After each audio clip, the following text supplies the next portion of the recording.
برطانیہ کی derby shire county میں تقریباً 10 لاکھ لوگ رہتے ہیں۔ پچھلے مہینے یعنی کہ مارچ میں اس جگہ کچھ انتہائی عجیب و غریب واقعات رپورٹ ہوئے، لیکن یہ واقعات صرف پچھلے مہینے سے شروع نہیں ہوئے تھے، بلکہ ان واقعات کی ایک پوری تاریخ ہے جن کا ذکر میں اس ویڈیو میں کروں گا۔ سب سے پہلے تو ڈربی شائر کاؤنٹی کے متعلق بات کرتے ہیں۔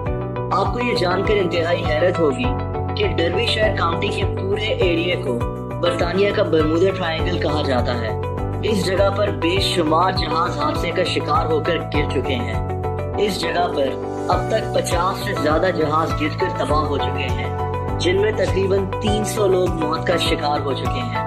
یہ ایک انتہائی حیرت انگیز بات ہے کہ ایک ہی ایریا میں اتنے جہاز حادثے کا شکار ہوئے ہیں۔ لیکن اس جگہ کے متعلق اصل پراسرار بات کچھ اور ہے۔ دوستو 1995 میں ڈربی شائر کاؤنٹی میں ایک انتہائی حیرت انگیز واقعہ پیش آیا جو برطانیہ کے اخبارات میں بھی چھاپا گیا تھا۔ ہوا کچھ یوں تھا کہ اپریل 1995 میں ایک ریٹائرڈ پوسٹ مین ٹونی انگل اپنے کتے کے ساتھ سڑک پر چل رہا تھا کہ اچانک اسے اپنے اوپر ایک بہت بڑا سایہ محسوس ہوا۔ اس نے اوپر کی طرف دیکھا تو اس کو اوپر ایک انتہائی بڑا جہاز نظر آیا۔ یہ ایک پرانا سا جہاز لگ رہا تھا۔ اس جہاز سے کوئی آواز نہیں آ رہی تھی۔ یہ جہاز اس کے سامنے نیچے کی طرف گیا اور تھوڑا سا دور کھیتوں میں گر کر تباہ ہو گیا۔ لیکن حیرت انگیز بات یہ ہے کہ جب یہ شخص ان کھیتوں کے قریب پہنچا تو وہاں اسے کوئی جہاز نظر نہیں آیا۔ اس کے مطابق اس کے کتے نے بھی اس جگہ آگے جانے سے انکار کر دیا، حالانکہ وہاں کچھ بھی موجود نہیں تھا۔ دوستو پھر ایسا ہی ایک اور حیرت انگیز واقعہ مارچ 1997 میں پیش آیا، جب اسی جگہ پر تقریباً 12 سے زیادہ لوگوں نے ایک جہاز کو گر کر تباہ ہوتے ہوئے دیکھا۔ ان لوگوں نے فوراً پولیس کو اطلاع دی۔ پولیس اور سرچ ٹیم اس جگہ پر فوراً پہنچی۔ ان لوگوں نے گھنٹوں تک سرچ کی، لیکن ان کو اس جگہ پر کوئی جہاز اور مسافر نہیں ملے۔ ایسے کئی واقعات ڈربی شائر کاؤنٹی میں رہنے والے مختلف لوگوں نے نوٹس کیے، لیکن پچھلے مہینے ان واقعات میں بہت تیزی آنا شروع ہو گئی۔ پچھلے مہینے سے ڈربی شائر کاؤنٹی کے بے شمار لوگوں نے پراسرار جہازوں کو دیکھا ہے۔ یہ جہاز ان لوگوں کے اوپر سے گزرتے ہیں، ان لوگوں کو دکھائی دیتے ہیں اور پھر اچانک کہیں چلے جاتے ہیں، یہ پتہ ہی نہیں چلتا۔ ان کو ghost planes of derby shire کا نام دیا گیا ہے۔ یہ جہاز کہاں غائب ہو جاتے ہیں کسی کو پتہ ہی نہیں چلتا۔ حیرت انگیز طور پر یہ جہاز ان کے اوپر انتہائی کم اونچائی پر اڑ رہے ہوتے ہیں، لیکن ان کی آواز تک نہیں آ رہی ہوتی۔ ڈربی شائر کاؤنٹی میں رہنے والے بے شمار لوگوں نے جہازوں کو دیکھنے کا دعویٰ کیا ہے۔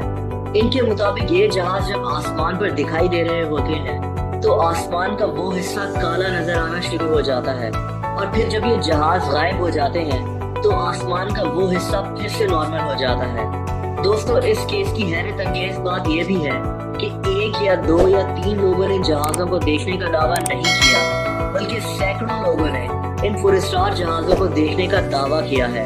ایک عورت کے مطابق یہ جہاز ان کی گاڑی کے اوپر اتنی کم اونچائی پر اڑ رہا تھا کہ اس کو لگا کہ یہ کریش کر جائے گا، لیکن پھر یہ جہاز اچانک کہیں غائب ہو گیا۔ دوستو ایک اور دلچسپ بات یہ بھی ہے کہ کئی لوگوں نے یہ بھی بتایا ہے کہ یہ جہاز بہت پرانے لگتے ہیں، جیسا کہ ورلڈ وار 2 میں استعمال کیے ہوئے جہاز۔ ایک آئی وٹنس کے مطابق اس نے 2 جہازوں کو آمنے سامنے اڑتے ہوئے دیکھا۔ یہ جہاز اتنی کم اونچائی پر اڑ رہے تھے کہ اس کو لگا کہ یہ درخت سے ٹکرا کر گر جائیں گے، لیکن پھر یہ دونوں جہاز اچانک سے غائب ہو گئے۔ یہ جہاز لوگوں کے گھروں کے بالکل اوپر سے بھی اڑتے ہوئے دکھائی دیتے ہیں۔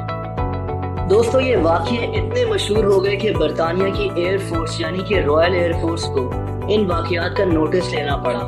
ان کے مطابق ان کے جنگی جہاز اس جگہ پر ایکسرسائز کر رہے تھے، اور ہو سکتا ہے کہ یہ وہی جہاز ہو، لیکن ایسا کیسے ممکن ہے کہ یہ جہاز اتنی کم اونچائی پر اڑیں اور اچانک سے غائب ہو جائیں اور ان میں سے کوئی آواز بھی نہ آئے؟ دوستو آپ میں سے بہت سے لوگ یہ بھی سوال پوچھتے ہیں کہ ایسے واقعات ویسٹرن ممالک میں ہی کیوں پیش آتے ہیں؟ تو اس کا جواب یہ ہے کہ ہمارے یہاں بھی ایسے کئی واقعات رپورٹ ہوتے ہیں، لیکن ان کو اتنی میڈیا کوریج نہیں دی جاتی۔ ہمارے یہاں ویسے ہی اتنے مسائل ہیں کہ ان چیزوں پر ہم اتنا دھیان نہیں دیتے اور نہ ہی کوئی خبر بنتی ہے۔ جیسا کہ 16 فروری 2013 کو ڈان اخبار میں ایک سٹوری چھپی تھی جس میں کراچی میں 2 دوستوں نے کسی عجیب سے آبجیکٹ کو آسمان میں اڑتے ہوئے دیکھنے کا دعویٰ کیا اور اس کی تصویریں بھی لی۔ لیکن بعد میں اس کو ISS بتایا گیا، یعنی کہ انٹرنیشنل اسپیس اسٹیشن، جو کہ کراچی کے اوپر سے گزر رہا تھا۔ دوستو، ڈربی شائر کاؤنٹی کے ان پراسرار گھوسٹ پلینس کی اصل حقیقت سے ابھی تک لوگ ناواقف ہیں اور یہ ابھی تک ایک مسٹری بنے ہوئے ہیں۔ فرینڈز، اگر آپ کو یہ ویڈیو پسند آئی ہو تو ایسی مزید انٹرسٹنگ ویڈیوز دیکھنے کے لیے اس چینل کو سبسکرائب ضرور کر دیں، اس ویڈیو پر لائک اور شیئر ضرور کیجیے گا، اور کامنٹ سیکشن میں آپ اپنے کامنٹس بھی دے سکتے ہیں۔ اپنا بہت خیال رکھیں۔ اللہ حافظ۔